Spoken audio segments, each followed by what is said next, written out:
ito ang bansa Philippines, Vietnam, Indonesia, Myanmar, Malaysia, Thailand, Singapore, Laos, Brunei o Burma at Cambodia.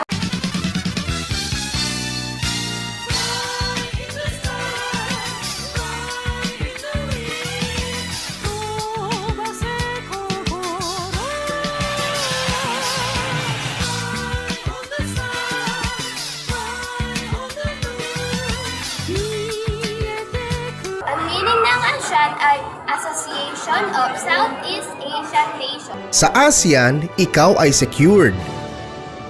Dahil sa tatlong haligi na pinapanatili ang kapayapaan at ugnayan sa rehiyon at kapitbahay nating mga bansa, nagtutulungan ang bawat kasapi sa ASEAN sa pagbabantay ng karagatan at pagharap sa sakuna.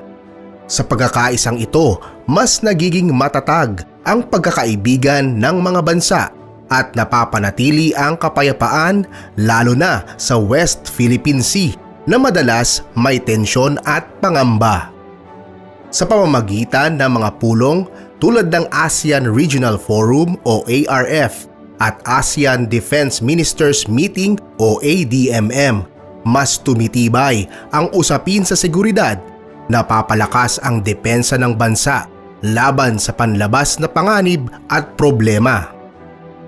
Malaking tulong sa Pilipinas ang pagiging kasapi ng ASEAN para sa ating ekonomiya.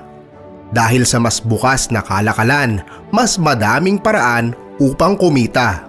Sa ilalim ng ASEAN Free Trade Area o AFTA, mas madali ang bentahan at palitan ng mga produkto tungo sa maayos na hanap buhay at kaunlaran ng ating bansa. Hindi lang sa kalakalan, dumadami rin ang puhunan at tumitibay ang tiwala ng mga dayuhang mamumuhunan dahil sa matatag na ugnayan at samahan. Bunga nito, mas napauunlad ang mga infrastruktura at tuloy-tuloy na pag-asenso ng mamamayan. Sa tulong ng ASEAN, mas matatag ang ekonomiya at mas maliwanag ang ating kinabukasan at pag-asa. Malaking tulong din ang mga scholarship at training ng ASEAN handog sa ating kabataang Pilipino. Nagbibigay ito ng bagong kaalaman at karanasang tunay na panalo. Sa programang ito, mas lumalawak ang kanilang kaalaman at pangarap para sa bansa. Nauhubog ang mga kabataang magiging lider na may malasakit sa rehiyon at kapwa.